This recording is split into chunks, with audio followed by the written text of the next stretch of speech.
Hello and welcome to Empires Apart.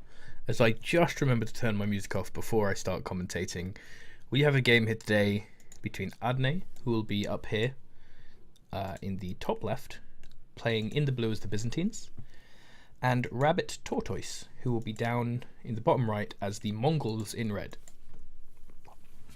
So the point of this game is sort of to show off the Mongols and how different they are to a lot of the newer players to Empires Apart. There's a lot of people asking about the uniqueness of the civs and how different do they get.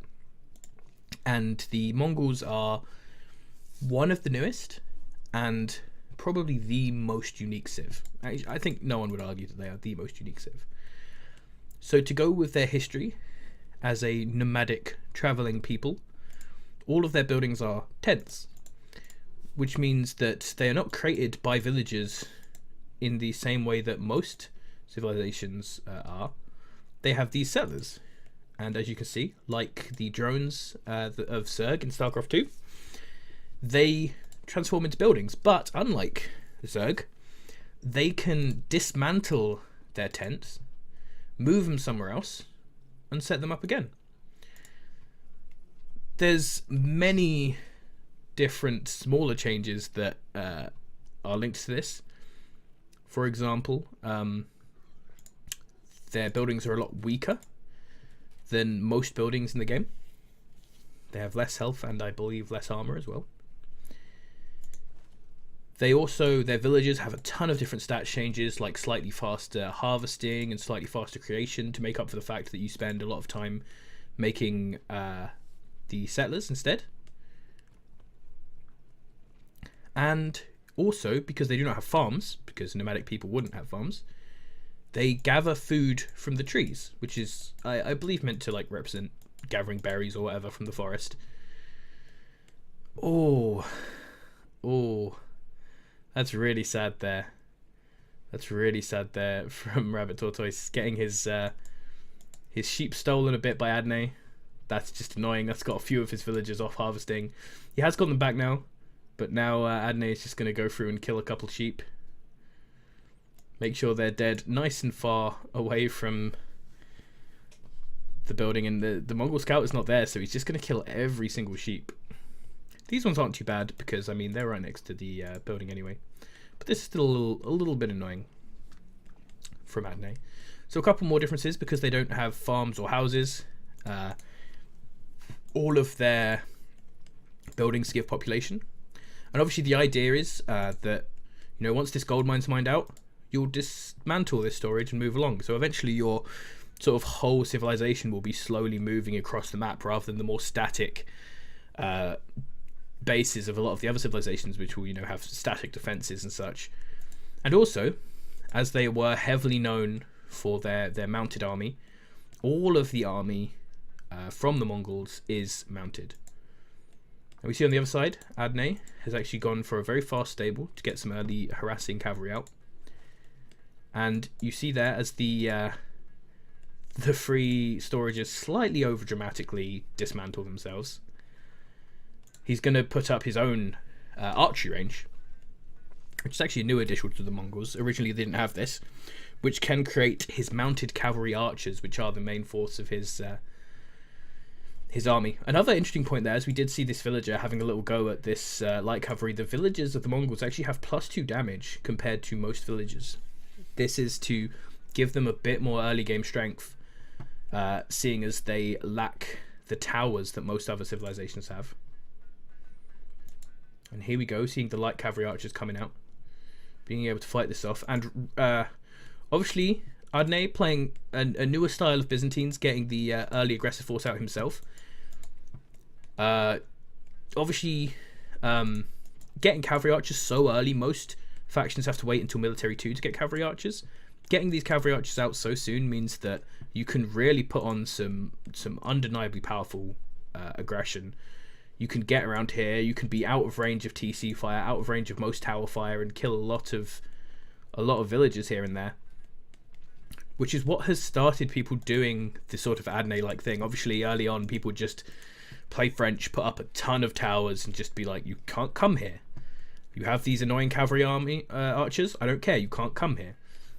But now people have realized that with the lower defenses of the Mongols, if you can actually get there early and start doing the sort of early harassment that Adne is doing, you could actually get quite a good start up. Now, RabbitTortoise, unfortunately for him, hasn't spotted that these archers are all at the back. He was sort of looking for them here at the front. He's going to come through. He might catch these fuse divers, doesn't get some damage here, but there's a lot of cavalry here to defend from Adne. Adne has stopped putting the pressure on in order to sort of get here, so hopefully RabbitTortoise will realise this and will micro appropriately. Just going to get some scout done with this, getting his own army done on the back of this. And getting a lot of gold down because he wants to get to military 2 so he can start getting the heavy cavalry archers. The difference between heavy cavalry archers and light cavalry archers, the heavy archers are slower, deal more damage. So in the late game, they are really the ones that you want, whereas for this early sort of raiding, these light cav are very nice. They can also, they're one of the most microable units in the game. And here you can just see a bit of one of the other things about the Mongols. Oh, trying to focus down this village there. A bit of a misclick on that one scout cavalry, but he gets a kill and gets out of there. And you can see these dots now appearing under the Mongols, and this is their unique ability, Bloodlust. And each kill they get a stack of Bloodlust, stacking up to, I believe, 3. It's either 3 or 4. And it gives them extra attack speed and damage, I believe. Yeah, you can see this one without any stacks, 4 damage. This one with 1 stack, 5. This one with 2 stacks, 6 damage. So that's really powerful. And if you can keep it sort of promotes the constant harassment style. And actually, in a weird way, this style that Adne is doing, from the few games I've seen of people doing this style in the more modern times, have really actually allowed Mongols to get quite high bloodlust numbers up. So he's noticed that these cavalry are behind here, and he is going to come back. There's going to be some harassment on these villagers, but the villagers are going to fight back, doing their good job, and the cavalry will come in here. Any snipes are good, as they are getting not only kills, but extra bloodlust stacks. You see the bloodlust stacks have run out now. I believe it's 60 seconds without getting a kill, and the bloodlust stacks will run out. And here we see the warfare research, and some players in the future will be doing really cool stuff with this, right? Obviously, the fact that you can dismantle means that you can set this up, research, you know, an upgrade, research another upgrade, and you haven't got military 2 yet, you can't research anymore. You can dismantle it, set it up as a cavalry range, and keep going up. So we have now Adne getting some damage back on with the most of the Mongol army gone, but the Mongol army has pushed out here a bit, and skirmishers here to defend from Adne. The argument has been going on for a while about which is better, skirmishers or spearmen. Obviously the spearmen find it a lot harder to engage the Mongol cavalry, but they actually do a lot more, because you see how little damage this cavalry is doing to these skirmishers. Holy moly. You're going to just snipe a villager and get out there, because they have the huge pierce armor and a bonus damage versus marksmen, which these cavalry, you can see down here, they have marksmen and mounted, so both spearmen and skirmishers do extra damage versus them. And what you can see now, oh, here we go. So RabbitTortoise has now, as well as going up to economic 1, has gone up, and he's getting a second town center from economic 1 here. You can see why they get the extra villager training though, because he is falling behind villagers quite significantly now, because even with his faster villagers, because he's having to spend so many settlers to get these down. But with the second town center, that will alleviate those problems a lot. And you can see here the mangonel coming out. This is another thing that settlers can become late game, is a mangonel. Oh, we have so many things to talk about. So the mangonel costs a bit of gold, but you can transform into a mangonel. You cannot transform back from a mangonel. The story behind this is apparently that they used to buy siege equipment from nations who had, you know, castles and siege warfare in their tradition. Oh, this does not look like a good fight, and he's going to realize this, but the mangonel might change this. I'm not sure how well it will. He's trying to dodge a lot of shots there and getting some big mangonel hits. Adne should focus the mangonel, but he's actually more worrying about splitting now to try and stop taking damage, and this mangonel is doing a ton. We also see Genghis Khan here, who actually seems to be the only one who's managed to get himself bloodlust stacks, but this aura around Genghis Khan doubles the effectiveness of any bloodlust stacks in that area. So you're going to start seeing some of these are going to be firing incredibly quickly. You can already see the difference between 1 and none Bloodlust stacks there, really doing something. And he still has enough cavalry at home to defend off this Byzantine attack as well, which is really nice for him. And he also has the Mangonel now, which obviously does a lot more damage to buildings than any of these archers do. Archers not the best things for taking out buildings.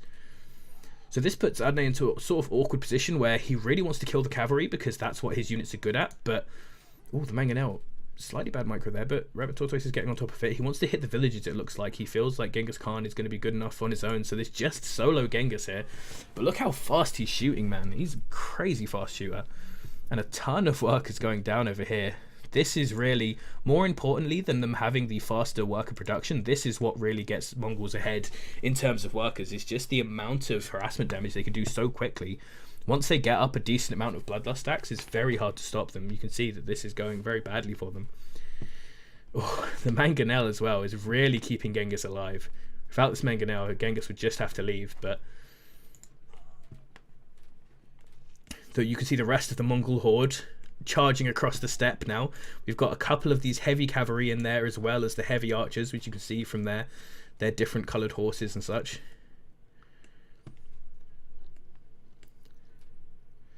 And Adne throws in the GG. A cool game, because most games are just full-on Mongol aggression and domination from the beginning, so seeing the tables turned at the beginning of the match is quite fun, and very well played by RabbitTortoise, taking the win there. And yeah, good game.